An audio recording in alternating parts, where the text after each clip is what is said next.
Hi, this is Meena's ముందు. నేను ఈరోజు బీట్రూట్ కర్రీ టమాటా పప్పుచారు మీకు ఎలా చేసుకుందామో నేను చెప్తాను. బీట్రూట్ సన్నగా తురుము పెట్టుకుని ముందుగానే కుక్కర్లో పప్పు, టమాటాలు, పచ్చిమిరపకాయలు పెట్టి 6 విజిల్స్ రానివ్వాలి. ముందుగానే నేను అన్నం వండేసి మళ్ళీ స్టవ్ మీద పప్పు, టమాటాలు పెట్టి పసుపు వేసి తగినంత సాల్ట్ వేసి ముందుగానే నానబెట్టుకున్న చింతపండు పులుసు అందులో పిండేసి సిమ్లో పెట్టి ఉడికించాలి. ఇలా ఉడుకుతుండగా ఇంకో స్టవ్ మీద ప్యాన్ పెట్టి ఆయిల్ వేసి 2 స్పూన్స్ ఆఫ్ ఆయిల్ వేసి ఆవాలు, జీలకర్ర, మెంతులు, 2 ఆవాలు, జీలకర్ర, మెంతులు, 2 ఎండుమిరపకాయలు, కొంచెం కరివేపాకు వేసి బాగా ఫ్రై చేయాలి.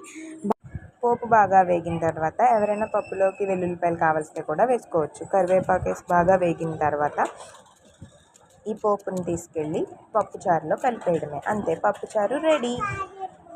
ఇప్పుడు మనం బీట్రూట్ కర్రీ కోసం మళ్ళీ పాన్లో ఆయిల్ వేసుకుని పక్క స్టవ్ మీద పెట్టుకుని ముందుగా 3 స్పూన్స్ ఆఫ్ ఆయిల్ వేసుకోవాలి బీట్రూట్ కర్రీకి. వేసుకున్న తర్వాత మళ్ళీ ఇందులో కూడా ఆవాలు, జీలకర్ర, మినప్పప్పు, శనగపప్పు, పచ్చిమిరపకాయలు, ఎండుమిరపకాయలు, కరివేపాకు వేసి బాగా ఎర్రగా వేగేదాకా ఉంచుకోవాలి.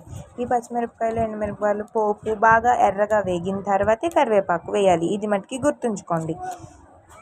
కరివేపాకు వేసి బాగా కలిపిన తర్వాత అప్పుడు టేస్ట్ ఇందులోకి దిగిన తర్వాత మనం ముందుగా తురుము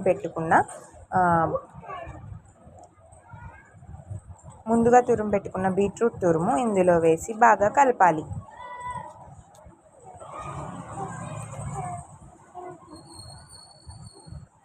ఈ బీట్రూట్ తురుము అంతా వేసి బాగా కలిపి కొంచెం వాటర్ వేసి మూత పెట్టి ఉడికించాలి.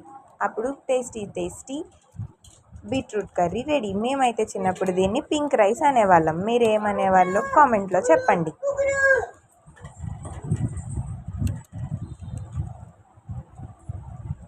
కొంచెం 5 మినిట్స్ ఆగిన తర్వాత మూత తీసి చూస్తే బాగా మగ్గిపోతుంది.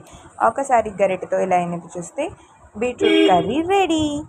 ఈరోజు నేను ఎమ్మి బీట్రూట్ కర్రీ మీకోసం చూపించాను. కాసేపు మూత తీసి ఉంచండి, ఏదైనా వాటర్ ఉంటే పోతుంది.